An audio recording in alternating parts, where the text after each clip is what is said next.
When a woman walked up to me and she said, "What are you doing here?" I said, "Ma'am, I'm the speaker." She said, "Really?" "Yes, ma'am. As a matter of fact, I'm the keynote speaker." "You don't say." "No, ma'am, I don't say." "Well, you must be a nervous speaker." "Ma'am, I don't even think about it anymore." She said, "Well, you are in the ladies' room, so think about that."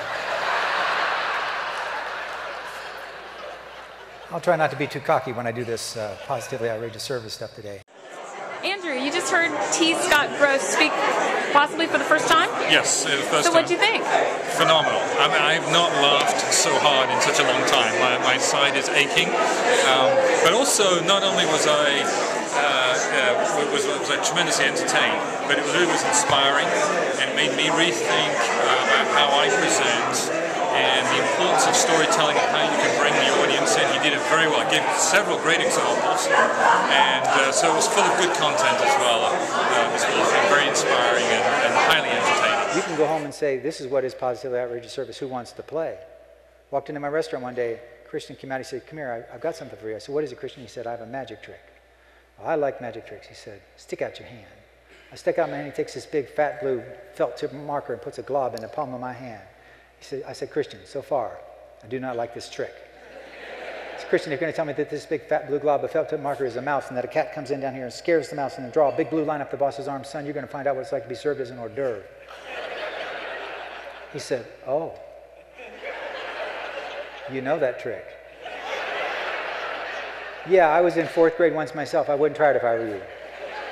He said, "Well, I'm sorry you do not like that trick." I said, "Well, I do not like that trick." He said, "Your customers do."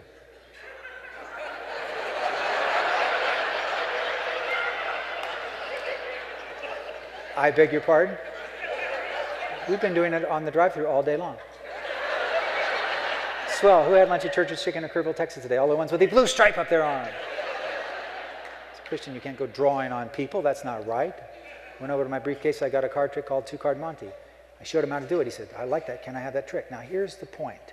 I could have said everybody's going to get a magic trick. Could have. But we're all not magicians. We're not all dancers. We're not all comedians. We're not all speakers. We're not all great mechanics. We had a magic summer. I'm waiting on a guy at the end of summer. Customers got involved with this. It was so incredible. I wait on this guy at the end of summer. I take his money, give him his food, thank him for coming in. He said, "Excuse me." I said, "Yes, sir." He said, "Where's my magic trick?" I said, "Sorry, I don't have anything with me today." He said, "I do." I said, "Do you really?" "I love magic tricks." He said, "Well, stick out your hand."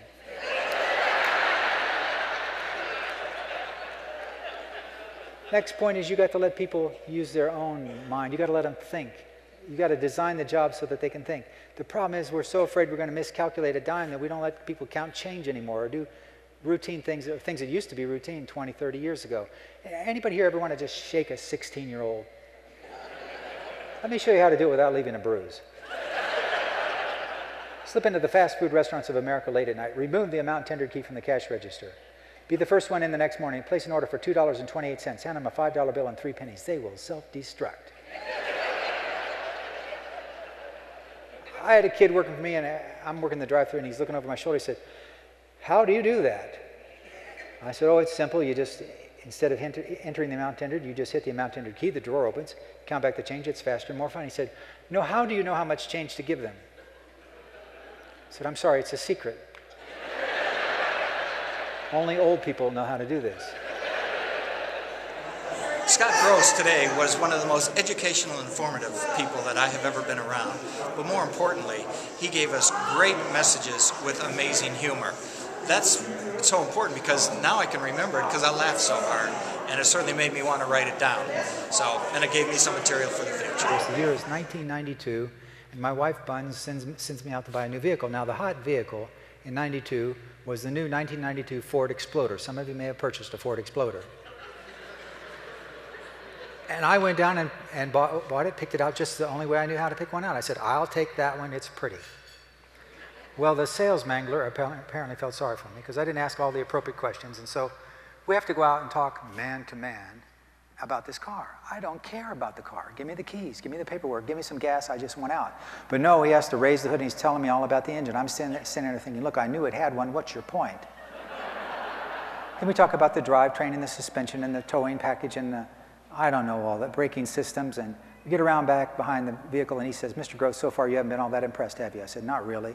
He said, I've got something for you. He opens up the hatch and he opens up a little cover over the wheel well. He says, right here, sir, if you're ever on your way to someplace important in your new 1992 Ford Explorer and you have a flat tire, right in here, sir, is your jack stand, your jack handle, jacking instructions, and he reaches in and up to about his elbow and he fishes out a cheap pair of white cotton work gloves. These things could not have been 69, 79 cents on a good day.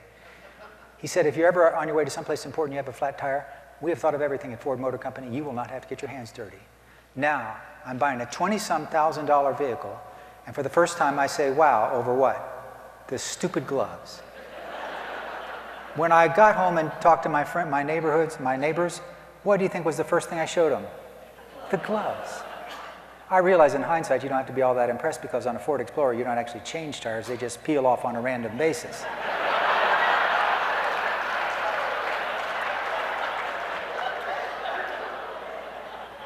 But it's the little stuff that makes a big difference.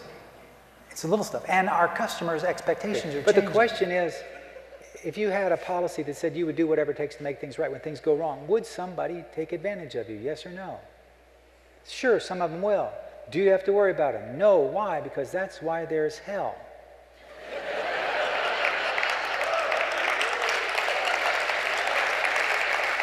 Just look them in the eye and say, yes, sir, no, sir, yes, ma'am, no, ma'am, and in your heart you're thinking, you're going to hell. I'm just fascinated by Scott's presentation because how can he get those words to roll off his tongue so beautifully in such a fast clip that it was just sheer enjoyment. And I just wanted to crawl into his mind and his experiences, and but I also appreciated the lesson. I think the lesson of taking, one thing at a time until you meet that goal. I got it, and I appreciate that very much. Southwest Airlines has a petite flight attendant, a little eeny beeny teeny tiny blonde gal. When all the passengers are off the plane, she climbs into the overhead luggage compartment, has the other flight attendants close the lid on her so she's hiding where you're about to put your carry-on. Can you imagine limping onto the plane after a long day? You just want to go home. You go to put your case of briefs into the overhead luggage compartment. When you flip open the lid, there's this little blonde in there saying, surprise! What one word would you suppose comes to your lips? I was hoping for wow, but there are some options on this example. Southwest Airlines understands that the whole point of micro-branding and micro-marketing is to get people to talk about you, a compelling, positive word of mouth. That's what we're going for. My first sale of my first book was to Southwest Airlines for 10,000 copies.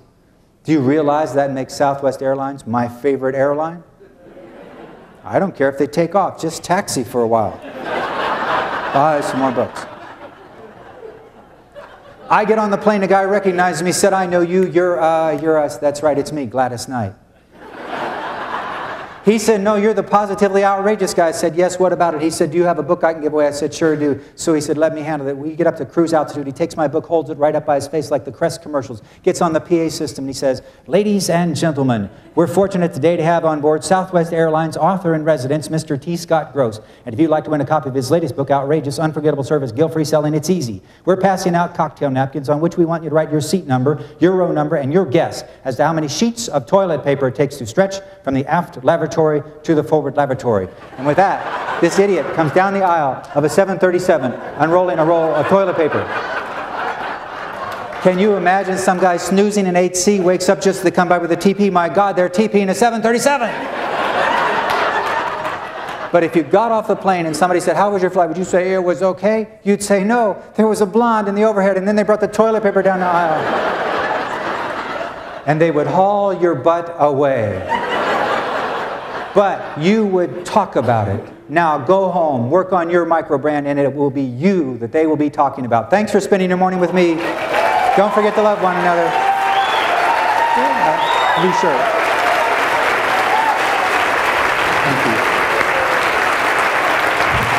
Thank you.